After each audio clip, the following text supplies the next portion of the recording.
this is a discussion about the scaffolded research project that I do in Business 300, Legal and Ethical Environment of Business. And what it is a project that reimagines the concept of how you assign a research paper or a research project.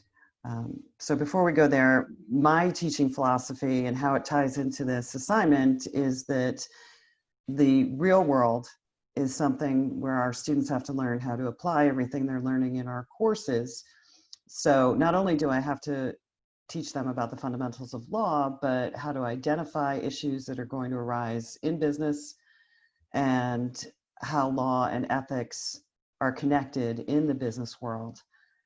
You know, on top of that, they're learning how to apply the law, the precedent, what's happening in the real business world as we speak, how that can give rise to future trends, and at the same time improving their critical thinking, analysis, problem solving. And the idea is that eventually, as Bagley says, they'll become legally astute business professionals. So keeping that in mind, I took the research project and thought about, when we talked about reverse engineering of our courses, you know, what we're trying to do with these research projects or papers, whatever you want to call them. And for me, it's first of all, applying the concepts that I'm going over with the students in the course. And then the idea that, okay, they have to show to me that they've demonstrated the knowledge and the concepts. So they also have to show that they've got the skills in the business world as far as critical thinking, writing, oral communication, time management, problem solving. In addition to that, I'm big on our students learning digital skills that they're actually going to use in the workplace. So I use the Canvas learning management system full out. Everything is in there, from assignments, modules, exams, grading, rubrics, samples, you name it. Everything is there that a student would need. And if it's not, then they let me know and I put something in there so that they have that. I also want them to be able to work with the wikis. So every single student of mine, whether graduate or undergraduate, gets an individual wiki page, because they're going to be using that in the real world with intranets, et cetera. So they have to learn how to create these things. And also how to switch platforms. So sometimes students have a problem, they'll create a writing in Word, but then they run into problems when they put it into Canvas and they don't realize that they're actually switching platforms. So we talk about that and the fact that they have to double check to make sure that their hyperlinks, et cetera, everything is there. And then I teach them how to use hyperlinks, because that's what we actually do in the real world. So footnotes and endnotes and all of that is great. So when students are working on this project, they're actually hyperlinking in the text to their source. So I can just right click and up pops their source and I can check it right away. I don't have to wait to check it at the end of the paper. They're also providing a works cited with hyperlinked URLs. So there's two different ways that they're covering it to make sure that they are covering all their sources. And I'm also teaching them how to insert multimedia. So some of our students fall into that gap where, yes, they had computers and lessons when they were in grammar school and in high school, but they're not necessarily doing all of that themselves. And I find that a lot of our students don't know how to insert multimedia. So I give them step-by-step directions. I give them Canvas links. And then sometimes I actually help them during office hours, and once they've got it done once, they can do it over and over again, because they're not always going to have a roommate or a significant other who's going to be able to help them in the workplace. So I want them to have their individual skills up to date. And then an important part of this assignment is, because students are choosing their topic, they can talk about it in class if we were in person, or in discussion boards. So they're always pulling in what they're researching throughout the semester. So it kind of expands the project, includes the, you know, four walls of the classroom, but takes us beyond that also.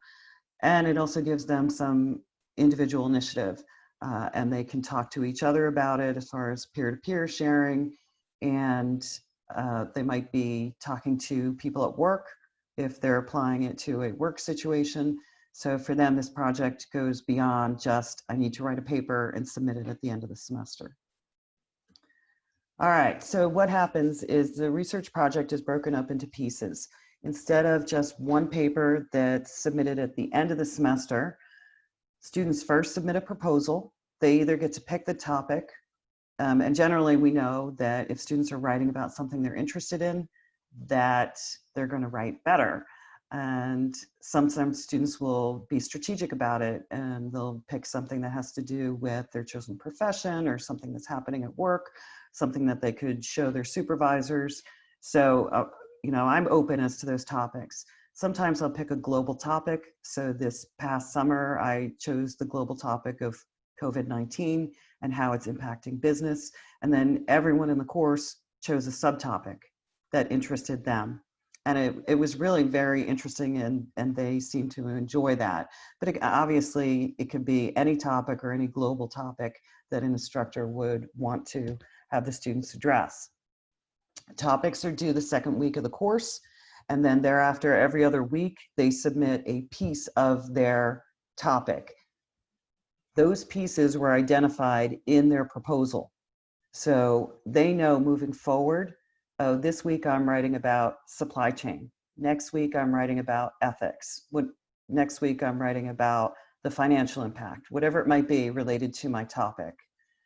So they're never trying to say, what is it I'm supposed to be doing? They always know ahead of time.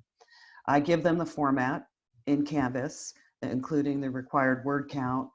They have to have multimedia, they have to format with hyperlinks, and they also have to have a full works cited at the end.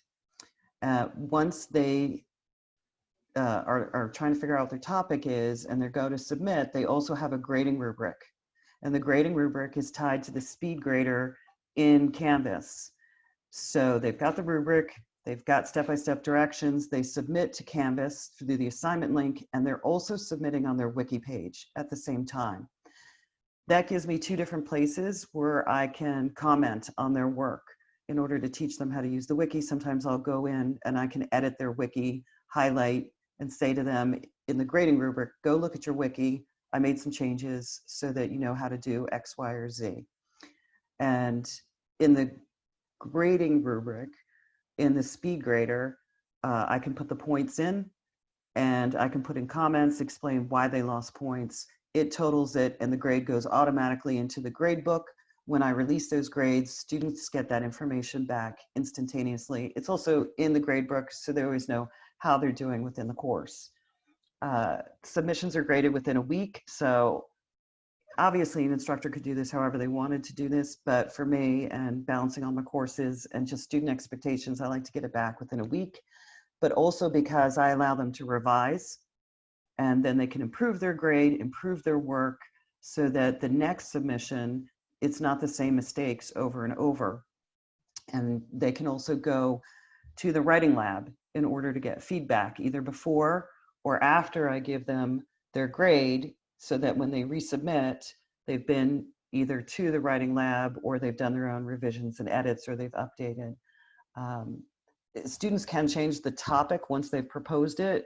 If I say you're off mark or that's not something that we're going to be covering in this course, and then I have to get that back to them even sooner so that they stay on target. And then every other week or every 2 weeks, however again an instructor would want to do it, they would submit a piece of their research paper, and in the end they take all of that material and kind of like a mashup and they connect all the material and submit a final executive summary. And most of the work then will be already available to them on their wiki page so that they can just cut and paste and edit it into the required format, which we use in the business world. So I do encourage them to write about what they want. I found the feedback from the students and from my own perspective is I get a better project because they're not just writing a paper at the end of the semester where they're staying up until 2 or 4 o'clock or 6 o'clock in the morning. And we all know when we're writing at 6 and 4 o'clock in the morning that maybe that's not the best. by giving them a targeted word count, they're also able to manage their time for each of the assignments. They know that it's not going to take 5 hours to write 500, 750, or 1,000 words, whatever it might be required. And they're working on their project, their paper throughout the semester and constantly thinking about it, as opposed to just pushing something off to the end. So it's better training for the workplace, where they'd be constantly working on assignments, as opposed to that, last minute deadline, which is a born procrastinator, I understand. So I create things like this to help students understand that there's alternate ways to handle these type of assignments. And student feedback's positive. They appreciate the ability to revise, edit, improve their grade, of course. And they like working on this instead of that just final paper at the end of the semester where they really get no feedback. They like creating their wiki pages, maybe not at first, but at the end, they do appreciate the fact that they now know how to use that technology. They appreciate that everything is right in Canvas, that they can pull it up instantaneously, get the grades, get the feedback, know what they have to do to edit and make the changes. If they don't know how to hyperlink, they now do, and they like that, and they want to know why everyone is not doing that for everything.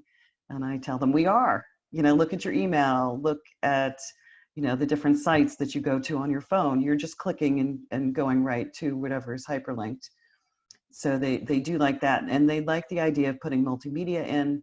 And because this is a more interactive generation, they're doing active reading all the time on their phone. I mean, we all are, on our phones, and we're looking at little clips and whatever else like that. So the idea that they can complement their research with something that is up to date from a news clip or something else like that, they like that aspect also. So that's the feedback on that. And I make sure that I give them step-by-step directions. Everything is in Canvas modules and linked through the syllabus in Canvas. And I provide samples. So thank you to Bridge from Ryder.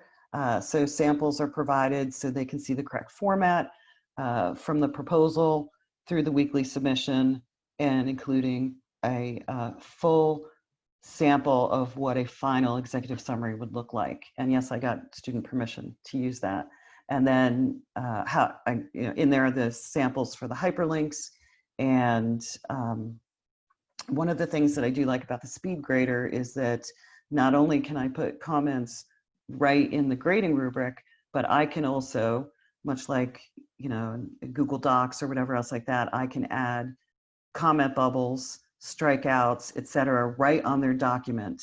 I can highlight so that they can see where they need to make changes or edits. And that, again, submission 2, 3, 4, those errors, omissions, whatever it might be, seem to drop by the wayside as they learn how to do that properly. All right, so here's just an example of the format directions that I give them for the proposal. There's more to it, but just so that you can see that everything is there for them in Canvas. This is a sample of a student proposal, and you can see on the left-hand side where there's strikeouts. I can put comment bubbles in for delete, add. You can see that the student has their multimedia in, and again, multimedia for me can be videos, and everyone has to include at least a video, but graphs, statistics, pictures. I generally tell them not just pictures that, kindergartners are putting pictures in their presentation, so we have to step it up. They also have to learn how to introduce their multimedia so it's fully incorporated into the document. It can't be just left hanging. And then on the right-hand side, or in the middle, you can see where my comments are in the comment bubbles, and on the right-hand side, you can see the grading rubric and my comments, points assigned, and then of course there's the total. And then the student gets the grade, as you can see at the top, and that's imported right into the grade book in Canvas. So this is just another example of the weekly submission directions, and you can see that they have their grading rubric on the bottom of the page, and that they have their due date. There is also a link, hyperlinked, to the grading rubric if they choose to download that, so they can have that available while they're doing their writing.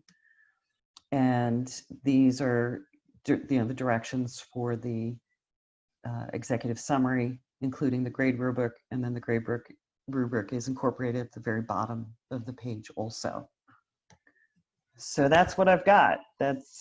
And if you have any questions, please feel free to email me. I'm happy to share anything that I have with you. You know, I highly recommend using the grading rubric because it just makes your life so much easier while we're online. Everything is imported. You can grade it, comment it, upload it, and students get the feedback instantaneously when you release the grades to them. Thank you.